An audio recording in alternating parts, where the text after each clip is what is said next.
Deep in the forest west of Berlin, NATO is wargaming again.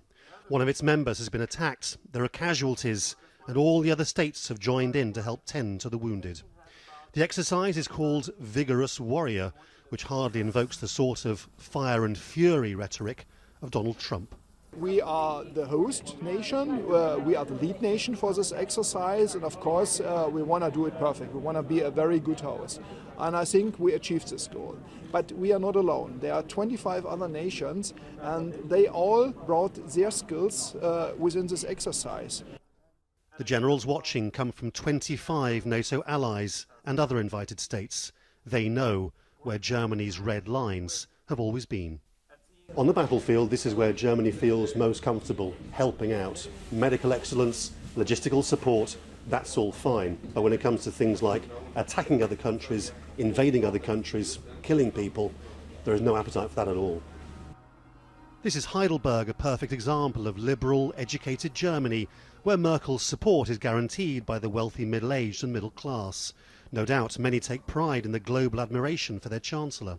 But ask them, should Germany back it up now with a more aggressive military position? I think Germany and the rest of the world should be disarming. I believe Germany is doing enough for NATO. We shouldn't be spending any more. It's a no-brainer why Germans don't like to be seen invading other countries. The Nazi scar has never healed. When they pushed it, like wrongly calling in an American airstrike in Afghanistan nearly 10 years ago, which mistakenly killed dozens of civilians, there was a national shockwave and the defence minister resigned. The sort of political guilt trip that doesn't happen in the US or UK. Nor is the most powerful country in Europe impressed with how its neighbours have prosecuted wars in places like Libya. If we go in with military force, it needs to be backed up and flanked by civilian measures as well. So there is diplomatic, there is civilian crisis management, and there is also the idea of, so what happens afterwards? How do we rebuild the country? Which has not been necessarily the prime objective by recent interventions by other European countries.